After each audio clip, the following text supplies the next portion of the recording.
Manipulation एक ऐसी topic जिसके बारे में जितना जाने उतना कम लगता है।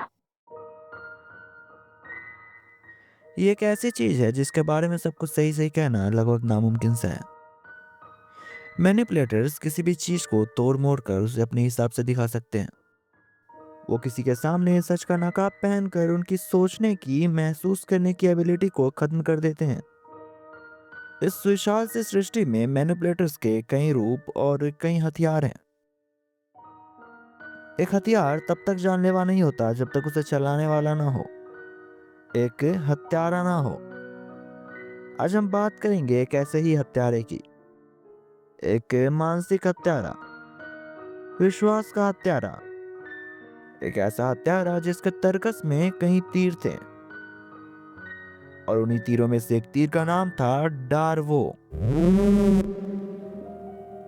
डार्वो एक बिहेवियर पैटर्न है, और अच्छे से बोलूं तो एक सेट ऑफ टैक्टिक्स जो मैनिपुलेटर्स एक खास तरह के मौके पे यूज करते हैं। टारो का मतलब होता है deny, attack, reverse, victim and offender. 1997 में जेनिफर फ्रिड ने इसके बारे में सबसे पहली बार लिखा था। डार्वो कोई दुर्लभ चाल नहीं है, ये अक्सर देखने को मिलती है। रिसर्च बताते हैं कि जब अपराधियों से उनके व्यवहार पर सवाल किया जाता है तो ज्यादातर मामलों में वे इसी पैटर्न का इस्तेमाल करते हैं। एक स्टडी में पाया गया कि 72% मामलों में अपराधियों ने सामना होने पे पहले इनकार किया, फिर आरोप लगाने वाले पे हमला बोला और अंत में खुद को पीड़ित दिखाने की कोशिश की।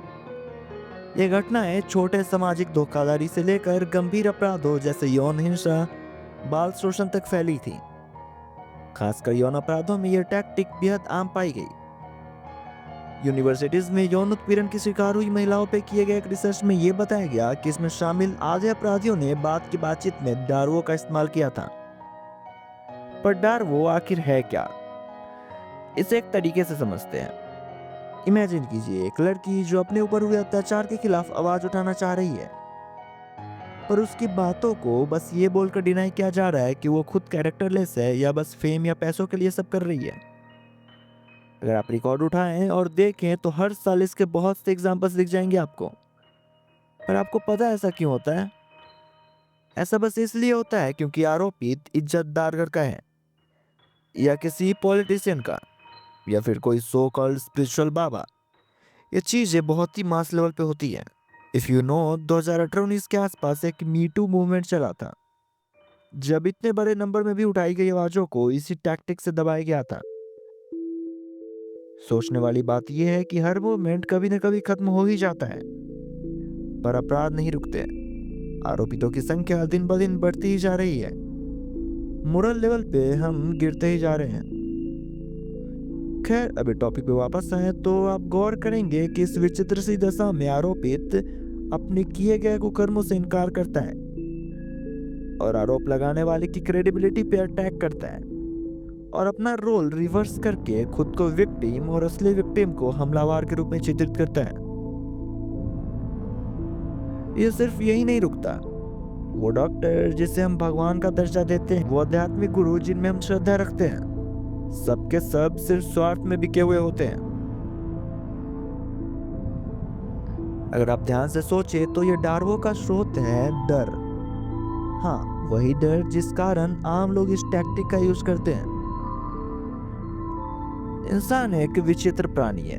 सोचो ना, एक इंसान जिसने इस डार्वो का इस्तेमाल किया, एक जिसने इसके बारे में लिखा, एक जो ये बता रहा है और एक जो इस कड़वी हकीकत को अपने कानों से सुन रहा है।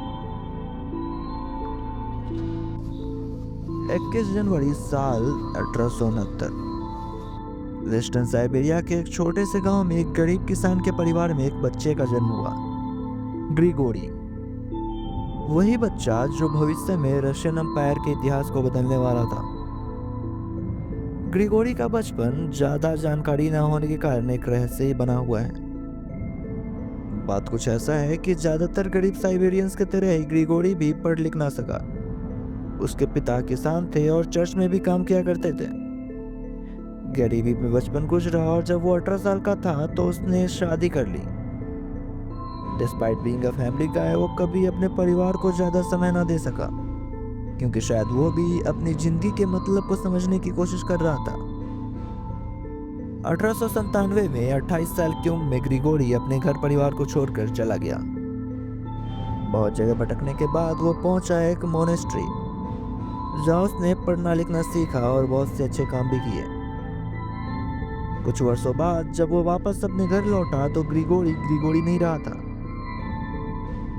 उसकी वो सारी गंदी आदतें अब जा चुकी थी। उसने गांव वालों के साथ हर संडे को पूजा पाठ करना शुरू कर दिया था। लोग उसको जानने लगे थे।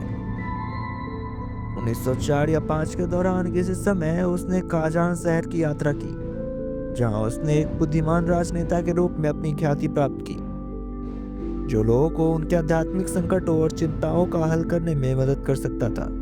कुछ अफवाह ये भी थे कि वो अपने फीमेल फॉलोअर्स के साथ गलत संबंध बनाता था, लेकिन इसके बावजूद उसने कई लोकल लीडर्स पे अपना एक अच्छा इम्पैक्ट डाला था। कुछ ही महीनों बाद वो रूस की उस समय की राजधानी सेंट पीटर्सबर्ग पहुंचा, जहां वो और बड़े बड़े लोगों से मिला। उसके फॉलोअर्स बढ़े, चर्च वगैरह में उसका नाम चलने लगा। उसी फॉलोअर्स में उसकी 2 फॉलोअर्स थी, मिलेत्सा और एनेस्थेसिया। ये दोनों बहनें थी और इन्हीं दोनों ने ग्रिगोरी को रॉयल कोर्ट में इंट्रोड्यूस करवाया एज अ फेथ हीलर।